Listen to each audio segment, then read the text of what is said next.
A killer moved through Depression-era Cleveland with cold precision, leaving headless victims in ravines, railbeds, and scraps of woodland. The city gave him a name, but never found his face, and the closer detectives looked, the stranger the pattern became. It began in 1934, when a woman's remains washed up near the lakeshore east of downtown, a discovery the papers would later attach to the series as an opening note. In September 1935, a man walking through the rail cut known as Kingsbury Run spotted human remains down the embankment. Patrolmen sealed off the gully, and as they climbed the cinders and brush, they found more parts laid out as if placed to be found. A second victim turned up nearby, the first hint that someone was using the industrial ravine as a stage. Through 1936 and 1937, similar scenes played out in Big Creek, near East 37th Street by the Cuyahoga River's bends. Laborers, boys at play, railroad crewmen calling in what they thought were bundles of rags, only to watch detectives pull on canvas gloves and set up crude cordons. The remains told a story without a signature. The heads gone, the cuts clean enough to suggest training, the bodies often washed, which slowed identification and stripped scent from the trail. Many victims appeared to be from the fringes of the city, men and women who drifted between flop houses and the shanty towns built of scrap wood, people who could vanish without a missing person report. By 1938, when the last known bodies surfaced, the rhythm of discovery had become a grim routine.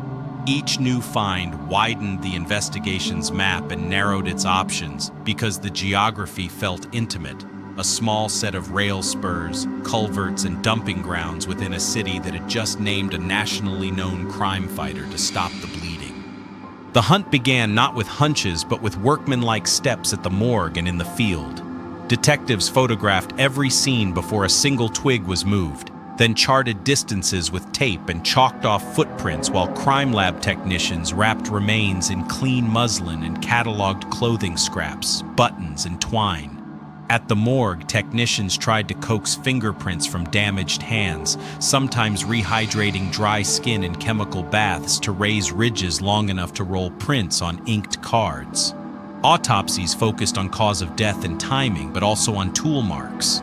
Pathologists examined edges of bone under magnification, looking for patterns that might point to a type of blade.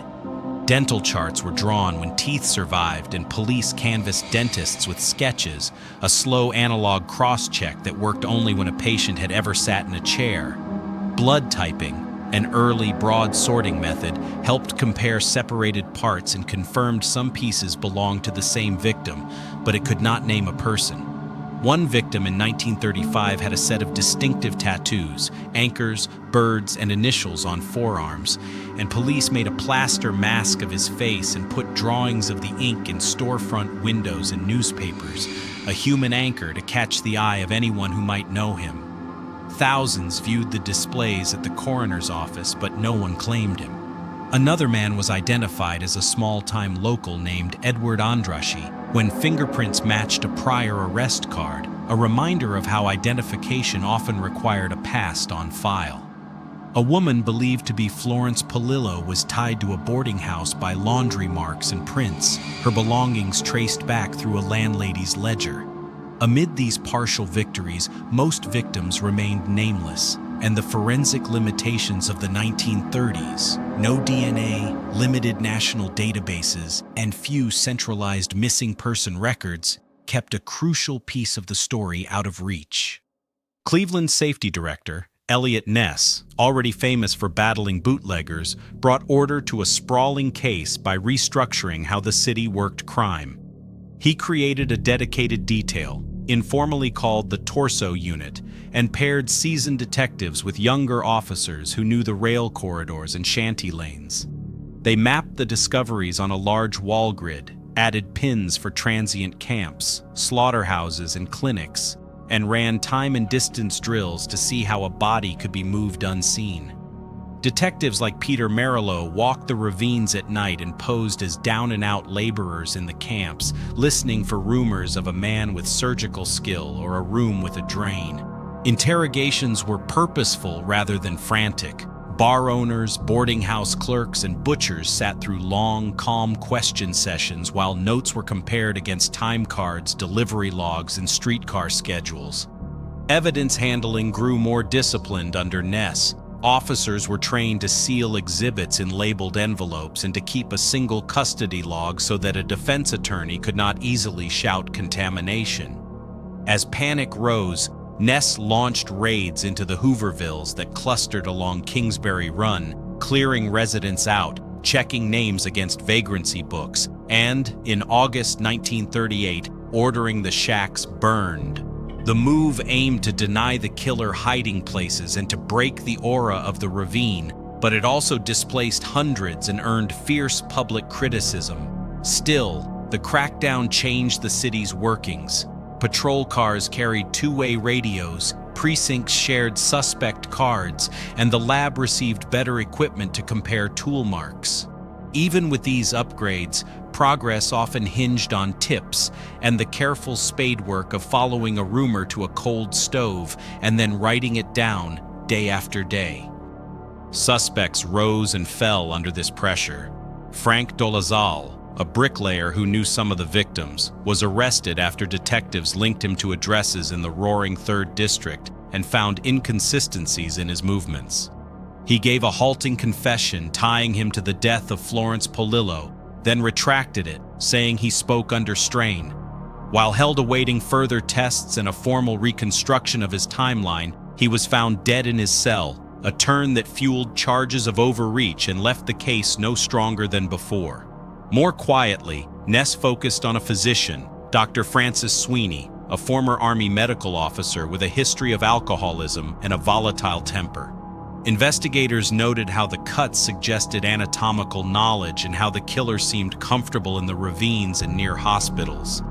Sweeney agreed to a lie detector session, and the results, interpreted by the era's leading polygraph men, were read as deceptive.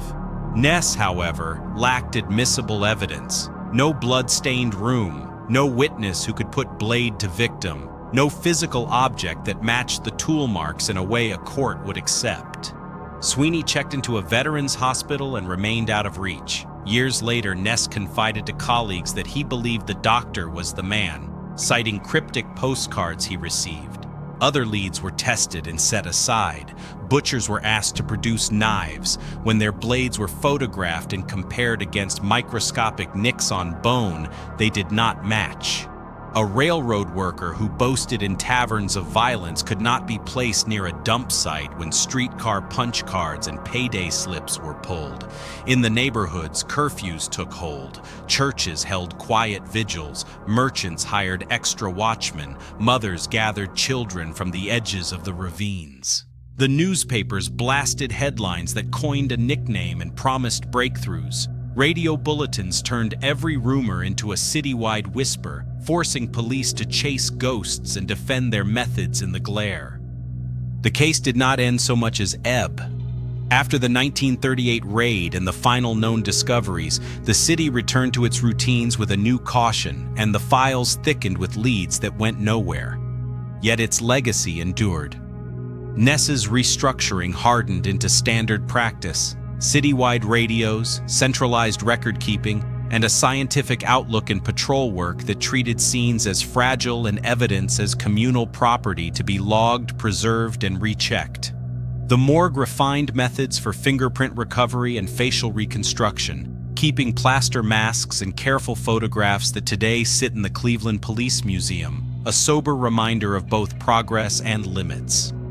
Journalists, chastened by the heat of the coverage, began internal debates about how much detail to print and when to hold a photograph, conversations that slowly helped shape codes of ethics in crime reporting. Forensic science would eventually grow tools the 1930s lacked: national computerized fingerprint files, DNA, shared missing persons indices, but the key questions here remained stubborn. Who the victims were in life, how the killer chose them, and what carried him through years without leaving a trace that could stand in court. The human details have outlasted the statistics. The tattooed man whose designs were copied into newspapers, the boarding house ledgers that kept a woman's rent up to the day she vanished, the simple muslin bundles in which technicians preserved what they could, hoping a dentist's patient card or a son's memory of a scar would bridge the gap. For True Crime Bites, the story is the system learning to fight a kind of predator it was not built to catch, and the echo of a city that stared into its rail-cut shadows and never got a name, only a lesson that still shapes how we investigate, report, and remember.